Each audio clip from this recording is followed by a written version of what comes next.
Përshëndetje, mirë se vini në analizë. Situata ndërkombëtare edhe në këtë vjesht duket e brisht, objektivi për paqe në lindjen e mesme dhe në Ukrainë me sa duket nuk është kaq i lehtë për tu realizuar, ndoshta ky objektiv duhet ishte një armpushim. Megjithatë, diplomacitë ndërkombëtare të të gjitha vendeve, pra të të gjitha niveleve, kanë një objektiv të përbashkët, arritjen e paqes. Për situatën ndërkombëtare në tërësi dhe për të gjitha përpjekjet që po bëhen për qetësimin dhe për sjelljen e saj në një lloj normaliteti, i ftuari im sot në analizë është ekspert i çështjeve ndërkombëtare, i politikës, ish-ministri i jashtëm i Shqipërisë, zoti Arjan Starova. Përshëndetje, faleminderit që jemi bashkë në këtë tryezë. Tashmë dihet që situata ndërkombëtare në fakt jo vetëm e brisht, por edhe është në një farë mënyre dhe shumë e ndryshueshme, madje edhe brenda ditës, dhe është pak e vështirë që të marrësh përsipër të bësh analiza. Do të ndalesha fillimisht në iniciativat e presidentit Donald Trump, iniciativa këto ambicioze për arritjen e paqes pothuajse në të gjitha frontet, apo dhe të armpushimit. Por fillimisht në Gaza, që në fakt në kontekstin aktual duket se situata pati një lloj dështimi të armpushimit për shkak të situatës tepër të rënduar atje, dhe me sa duket pritet që të ketë një kërkesë më të shtuar për armpushimin apo për krijimin e një mekanizmi të përkohshëm sigurie që të qeverisë Gazën. Cili është opinioni juaj për këtë situatë kaq të ndryshueshme? Po, situata ashtu siç thatë ju është e paparashikueshme. Shumë vende janë konflikt, diku bëhet luftë, siç është Ukraina, vende të tjera ka konflikt të ngrirë, po pavarësisht nga kjo, në lindjen e mesme, ajo që u arriti midis Izraelit dhe Hamasit është një arritje e madhe, të thosha unë. Dhe nëse do më pyesit mua, është prishur kjo arritje apo është cënuar rënd, unë do të thosha që jo. Do të përdore një shprehje të tillë që gjithmonë kur kanë konflikte që përplasin interese shumë të mëdha, që çojnë luftë në përplasje shumë të madhe, siç është ajo Hamas-Izrael, gjithmonë ka një lloj inercie në thonjza të konfliktit. Pra është arrit marrëveshja, është quajtur marrëveshje historike dhe vërtet e tillë është, po shikosh 20 apo 21 pikat e asaj marrëveshje që janë hartuar me ndihmën e administratës Trump dhe dërguar posaçëm Witkoff. Mendoj që kjo është një arritje e madhe, nuk mendoj se ka nevojë për, le të themi, shtesa të tjera, për përpjekje të tjera për të kaluar për të marrëveshje. E rëndësishme është që kjo të zbatohet deri në fund. Tani unë nuk mund të flas konkretisht sepse u prish. Ka goditur Hamasi, ka goditur Izraeli, natyrisht kanë goditur elementë që dalin jashtë marrëveshjes. Një gjë duhet të them që është shumë e rëndësishme. Hamasi ka bërë politikë, domethënë vërtet për çështjen palestinase për një grup terrorist që është e papranueshme në marrëdhënie ndërkombëtare, gjithandej nuk ka nevojë gjithë organizmat e kundërshtojnë këtë gjë. Dhe nga ana tjetër, nëse do të ketë lëvizje të tjera të tilla, të cilat do të gjykohen nga ata që janë ekspertë dhe ndjekin nga afër çështjen si prishje marrëveshje e rënd, unë mendoj që paralajmërimi apo karta e kuqe apo kartoni i verdh, shumë i fuqishëm amerikan është aty, sepse ka thënë ne do të lejojmë Izraelin të godasin, po edhe ne do të godasin derisa t'ju çfarosim. Nuk ka ku të shkojmë më tepër se kaq. Pse them që kjo është një arritje? Është një arritje sepse presidenti Trump ose administrata Trump e bëri në koordinim me shumë aktor rajonal. Edhe kjo është shumë e rëndësishme. Pra nuk e ka bërë vetëm si Izrael, si Amerikë, si vendet të Europës apo vendet, po themi, të komunitetit euroatlantik, po ka bërë duke marrë mbështetje edhe nga rajoni. Arabia Saudite, Katari, vendet tjera, ndoshta Pakistani, po është brenda, Turqia, të gjithë. Dhe ndërkohë, mos harrojmë, Teherani është goditur rënd, nuk ka më fuqi që t'i mbështesë këto grupe siç e kanë mbështet për dekada, jo për vite, por për 10 vjeçar të tërë.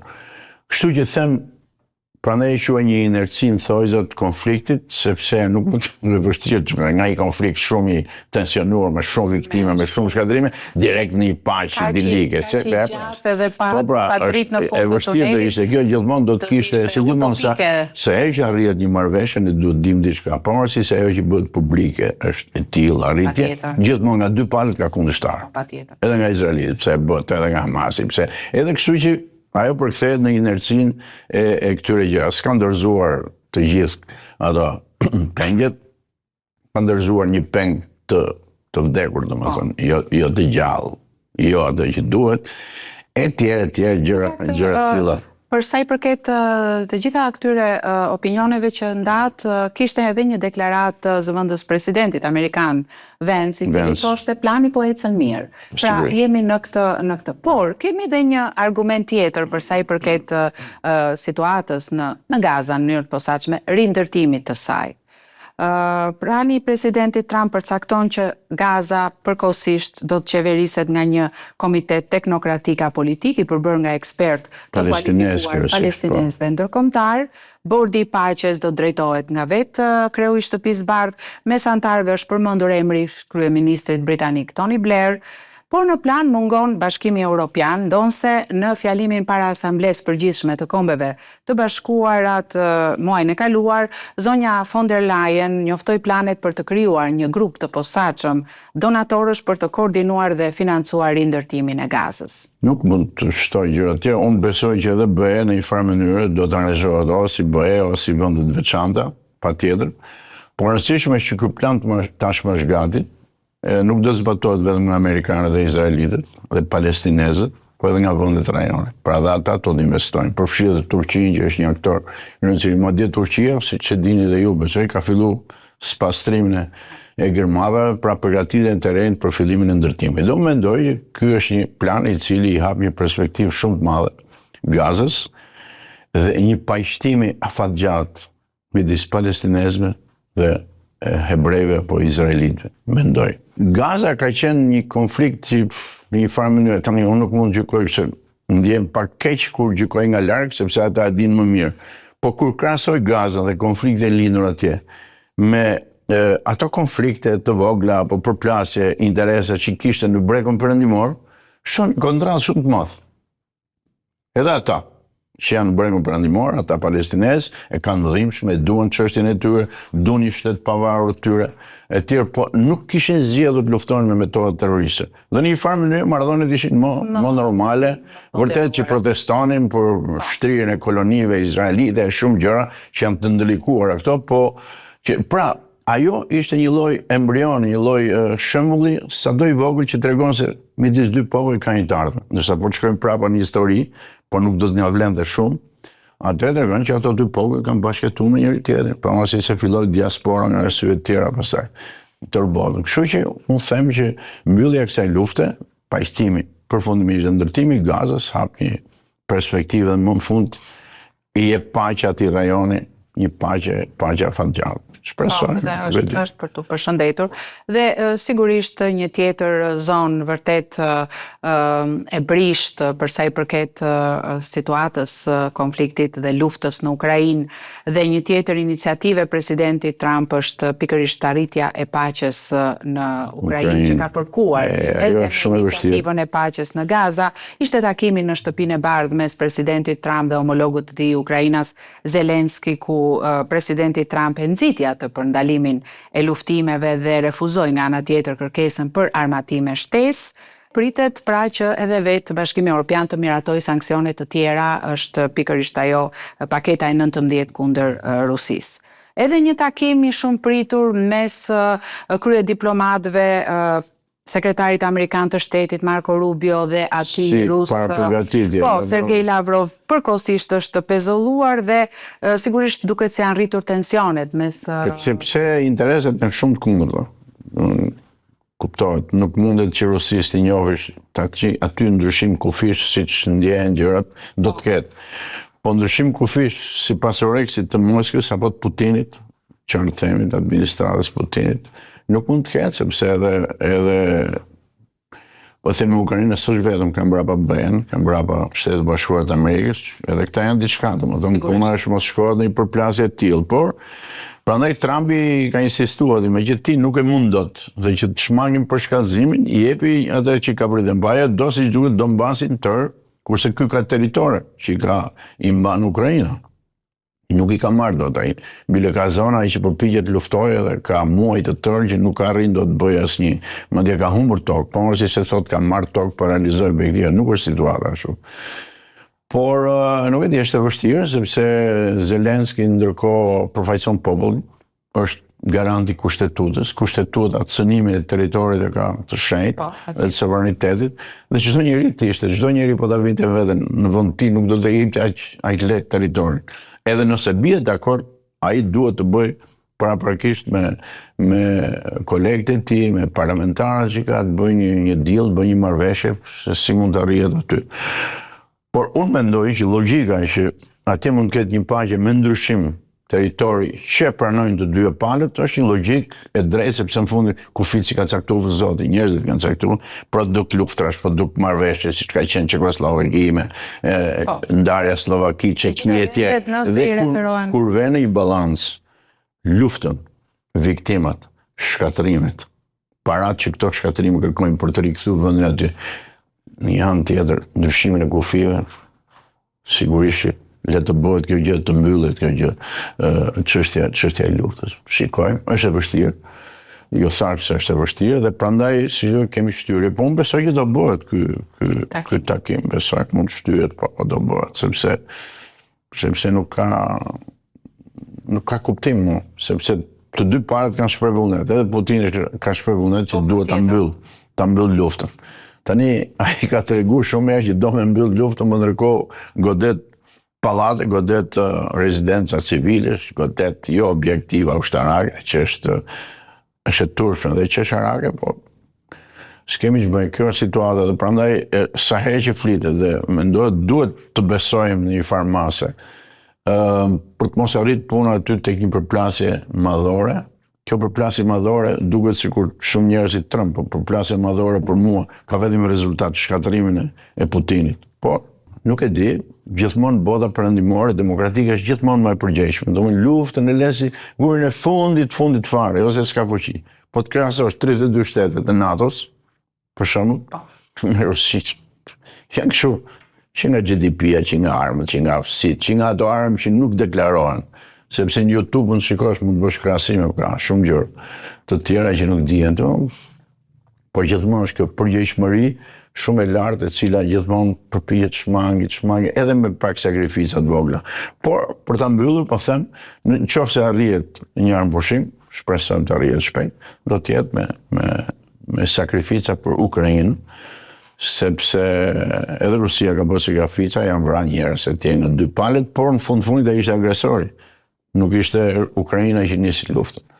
Dhe ndërkohë diplomacitë ndërkombëtare të gjitha vendeve, përfshirë edhe Shqipërinë në këtë rast, thirrjet për të dy konfliktet, të cilat janë konflikte edhe me pasoja dhe me ndikime, pavarësisht se fokusohemi tek vendet në konflikt për të gjithë ne, ka patur. Kina për shembull ka patur gjatë këtyre jo vetëm në konfliktin në lindjen e mesme, ku është përpjekur të bëjë ndërmjetësim, po ashtu ka realizuar dhe një plan paqe e ndërmjetësimi me disa pika për luftën në Ukrainë dhe në Këshillin e Sigurimit OKB-s, përfaqësuesi i përhershëm i Kinës Fu Song kërkoi një armëpushim të menjëhershëm dhe afatgjatë në Gaz dhe gjithashtu si të gjithë bëri thirrje edhe për zbutjen e situatës humanitare, që në fakt ka qenë një nga pikat më të prekshme të këtij konflikti. Por nga ana tjetër, për sa i përket vetos së Shteteve të Bashkuara në OKB, pala kineze ka shprehur një keqardhje dhe diplomacia kineze ka ritheksuar se Gaza dhe breku perëndimor janë pjesë e pandashme e shtetit palestinez dhe është më e mira për të gjithë zgjidhja me dy shtete. Gjithashtu edhe në konfliktin dhe luftën në Ukrainë, Kina ka bërë thirrje për një zgjidhje paqësore dhe ka mbështetur përpjekjet e Kombeve të Bashkuara duke bërë thirrje për depërshkallëzim. Dhe gjatë gjithë kohës përqasja ka qenë për të shmangur luftën, për të shmangur konfliktet dhe për të gjetur një zgjidhje paqësore. Njëm nga ta që para 3 vjet e gjysmë, kur ka nisë konflikti, kam thënë që Kina ka një rol shumë të rëndësishëm për të luajtur. Atëherë kur se thoshte asnjëri, jo se jam unë më i mençur për duhet logjikën e gjërave se kishte ndjekur. Dhe më vjen mirë që me kalimin e kohës, gjithnjë më shumë, përfshirë dhe amerikanët tani, i drejtohen Kinës si një vend që mund të luajë rol shumë të rëndësishëm për qetësimin e konfliktit dhe për mbylljen e luftës fare. Qetësimi s'është asgjë, por është armëpushim më mirë dhe pastaj paqen afatgjatë midis Ukrainës dhe Rusisë. Kjo nuk është arritur. Por në radhë parë, duke folur për Hamasin dhe Palestinën, mendoj që përpjekja për të njohur dy shtete, njohur një shtet palestinez, në një kohë që Hamasi vazhdonte të ishte ende aktiv për çështjen e një politike, po themi, që zhvilloi me mjetet terroriste, ka qenë e gabuar. Unë jam i sigurt që, ndonë se kjo nuk është shprehur qartë skund, që administrata amerikane, presidenti Trump, e pranojnë në parim shtetin palestinez, por nuk e pranojnë në këtë momente.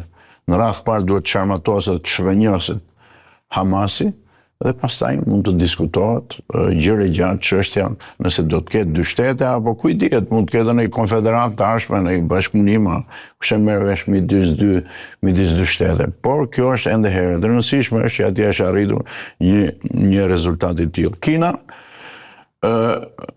është akuzuar nga administrata Trump që po mbështet luftën në Rusi. Ne njoh aq politikën e Kinës, që politikë që mbështet paqen, që promovon dialogun, që përpiqet të qetësojë konflikte. Por konflikti ka lindur për shkak të tregtisë, të tyre quhen mikrochipa e gjëra lëndë që lidhen me IT-t, pra me çështjet e digitalizimit. Tani shumë produkte, jo vetëm ato, por ato më shumë, kanë dhe përdorimin civil dhe ushtarak. Është e vështirë që të vesh një kufi tani se çfarë është kjo për përdorim ushtarak apo përdorim civil, ti i shet ato gjëra, sepse nëse do të vesh një kufi dhe do thuash që këto materiale, po themi elektronike, apo këto qipe, apo gjysmë përçues, apo etj, mund të përdoren në të gjithë sferat dhe ushtarake dhe civile, i bie që të mbyllësh tregtinë. Çdo shtet ka interesat e vet. Edhe më merr mendja që e njëjta logjik, nëse e shikojmë ose e shqyrtojmë më mirësi, mund të përdoret edhe për vende të tjera që kanë bërë tani. Natyrisht bota ka vënë sanksione, çik më e vështira, po çfarë mund të themi ne për disa shtetet e Europës që deri kohët e fundit e detyron Trumpin të thotë nga një anë jepni para që të luftojë Ukrainën, nga ana jepni para Putinit duke blerë naftën e tij. Po për këto çfarë mund të themi ne? Themi që janë armiq. Jo, këto janë gjëra që edhe kur bëhet një luftë e egër dhe luftë e ashpër, gjithmonë ka një dimension, një kanal që ndjek tregtinë sepse vazhdojnë interes. Por kështu s'duhet të jetë, por kështu ka qenë gjithmonë çdo luftë, madje historikisht. Nga janë bëj luftë, nga janë tjetër bëhesh tregti. Edhe kështu. Për shembull sot kemi përplasje të mëdha akoma, kemi problem midis Kosovës dhe Serbisë. Ndërkohë tregtia vazhdon. Marrin e japin me njëri tjetrin. Domethënë janë ca gjëra të tilla, po unë mendoj që Kina nuk ka pas synim që të mbështesi, asnjëherë s'ka pas synim të mbështesi makinën luftarake të Putinit. Kështu gjykojnë pakën me aq informacione që kam dhe që ndjekun. Unë ju falenderoj shumë edhe sigurisht to janë disa tema që për fat të keq do të vazhdojmë të diskutojmë dhe por gjithmonë me idenë dhe me dëshirën që ka mundësi që të realizohet paqja. Ju mendoni që është e mundur? Jam optimist gjithmonë. Mos e pyet, sigurisht që ka mundësi. Ashtu siç bëhet lufta, ashtu edhe paqja mund të bëhet, sigurisht. Plus i vjen një pikë në çdo luftë që patet lodh. Janë të gjitha ciklike. Do të arrijnë aty ku duhet, qoftë edhe me interesat plotësuara pjesërisht. Unë ju falenderoj zoti Starova për të gjitha opinionet që ndat në tryezën e analizë. Faleminderit. Kënaqësi edhe për mua. Të dashur miq, sot në analizë u ndalëm në situatën ndërkombëtare përkatësisht në përpjekjet për arritjen e armëpushimit dhe paqes në Ukrainë, në lindjen e mesme dhe sigurisht me dëshirën dhe urimin që të gjitha këto përpjekje të realizohen në më të mirën e mundshme. Ju falenderoj që qëndruat me analizë. Miru takofshim.